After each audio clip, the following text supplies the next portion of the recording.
গাড়ির চালকদের তেল সংগ্রহে ভোগান্তি থামছেই না। রাজধানীর বেশিরভাগ পেট্রোল পাম্পে দীর্ঘ লাইন আর ঘন্টার পর ঘন্টা অপেক্ষা করতে হচ্ছে গাড়ির মালিক ও চালকদের।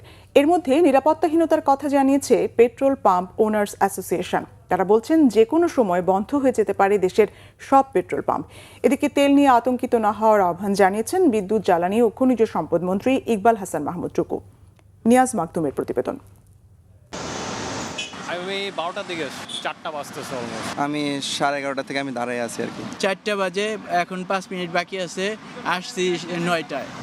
রাজধানীর বিজয় সরণি ট্রাস্ট ফিলিং স্টেশন থেকে মহাখালী ফ্লাইওভার পর্যন্ত 2.5 কিলোমিটারের দীর্ঘ লাইন। তেল নিতে ঘন্টার পর ঘন্টা অপেক্ষা করতে গিয়ে ভোগান্তিতে পড়েছেন মোটরসাইকেল, প্রাইভেট কার সহ বিভিন্ন গাড়ির চালকরা। একই চিত্র রাজধানীর বেশিরভাগ জ্বালানি তেলের পাম্পে। অনেক সময় পাম্প কর্মীদের সঙ্গে ক্রেতাদের কথা কাটাকাটির ঘটনাও ঘটছে। মোহাম্মদপুরে 2টা পাম্প, পরিবারের সামনে 2টা পাম্প, 4টা পাম্পই হচ্ছে গিয়ে বন্ধ ছিল। মালিকদেরকে কিভাবে বুঝাবো? 2-1 দিনের পরে নাকি ঠিক হয়ে যাইব, সংকট থাকবো না, এখন বাকি আল্লাহ জানে।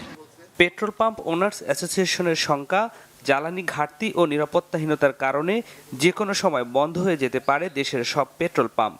ক্রাইসিসটা হওয়ার কোনোই কারণ ছিল না যদি না দায়িত্বশীল ব্যক্তিরা একটা প্যানিক সৃষ্টি করার মতো বক্তব্য না দিতেন। জনগণ তেল পাচ্ছে না, তখন পাম্পগুলিতে তাদের একটা ধারণা হয়ে যাচ্ছে পাম্প মালিকরা হয়তো তেল মজুত করে রেখে জনগণকে, ভোক্তাদেরকে দিচ্ছে না। বিদ্যুৎ, জ্বালানি ও খনিজ সম্পদ মন্ত্রী ইকবাল হাসান মাহমুদ টুকু বলেছেন, গত বছরের তুলনায় 25% বেশি তেল সরবরাহ করা হচ্ছে।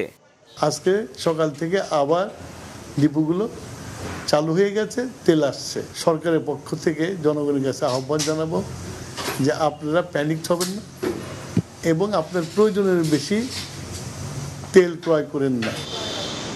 বাংলা ভিশন, ঢাকা।